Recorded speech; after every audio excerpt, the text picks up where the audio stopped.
राजस्थान की राजनीति में एक ऐसा मुद्दा गूंज रहा है जिसने सत्ता पक्ष और विपक्ष की दूरियां मिटा दी। जयपुर की शान, शिक्षा के मंदिर और राजस्थान यूनिवर्सिटी के गौरवशाली इतिहास के प्रतीक महाराजा और महारानी कॉलेज की बेशकीमती जमीन को लेकर अब आर पार की लड़ाई शुरू हो चुकी है। क्या आप यकीन करेंगे कि जिस जमीन पर हजारों बेटियों और युवाओं का भविष्य गढ़ा जा रहा है, उसी गुपचुप तरीके से जेडीए और नगर निगम के नाम कर दिया गया। आज विधानसभा में जब बीजेपी के ही सबसे वरिष्ठ विधायक कालीचरण सराफ ने अपनी सरकार को घेरा तो सदन में सन्नाटा पसर गया। राजस्थान विधानसभा में हंगामेदार रहा दिन काफी दिलचस्प भी था। मुद्दा था महाराजा कॉलेज की 48 बीघा और महारानी कॉलेज की करीब 30 बीघा जमीन का नामांतरण। वरिष्ठ विधायक कालीचरण सराफ ने इसे सीधे तौर पर अवैध करार दिया। उन्होंने सवाल उठाया कि आखिर किसकी शह पर शिक्षा की जमीन को जेडीए को सौंप दिया गया। मामला इतना गंभीर था कि विपक्ष ने भी सुर में सुर मिलाया और सरकार बैकफुट पर नजर आई।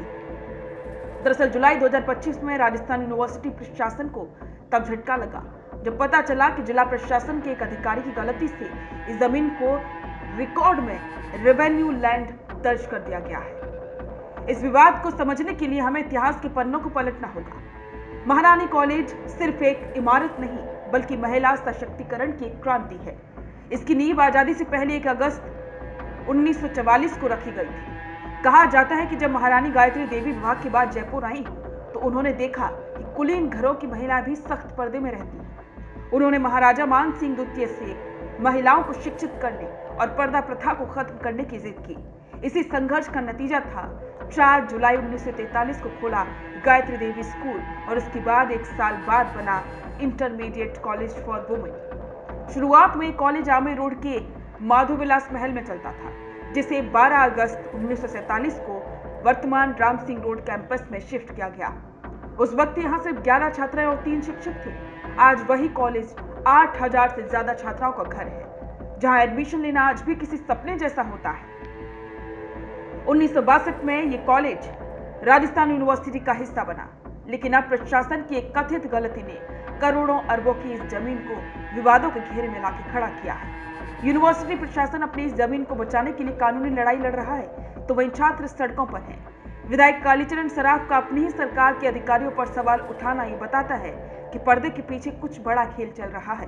क्या ये सिर्फ एक क्लर्क की गलती है या इसके पीछे कोई बड़ा भूमाफिया कनेक्शन? महाराज और महारानी कॉलेज जयपुर की धड़कन है।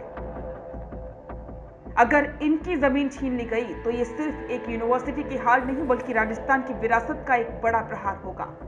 सदन में राजनीतिक पारा चढ़ चुका है और आने वाले 2 दिन सरकार के लिए चुनौतीपूर्ण होने वाले हैं। क्या आपको लगता है कि प्रशासन की इस गलती को सुधारा जाएगा या फिर राजनीति की भेंट चढ़ जाएगी ये बेशकीमती जमीन? अपनी राय कमेंट बॉक्स में जरूर बताएं और राजस्थान की हर बड़ी खबर के लिए बने रहें द फैक्ट इंडिया के साथ। रुकिए और जरा ध्यान से सुनिए। क्या आप हमारे इन खबरों से अपने व्यापार को भी बढ़ाना चाहते हैं? तो आप भी खबरों के दौरान इस तरह के एलिमेंट्स पर अपना विज्ञापन दे सकते हैं या फिर ऐसे खबर के 1 मिनट बाद अपना पूरा विज्ञापन डलवाएं, जो कि 8 लाख से ज्यादा सब्सक्राइबर्स और फॉलोअर्स वाले द फैक्ट इंडिया चैनल्स और पेजेस से राजस्थान के कोने कोने में पहुंचेगा और इससे आपका व्यापार, ब्रांड सब कुछ बढ़ेगा।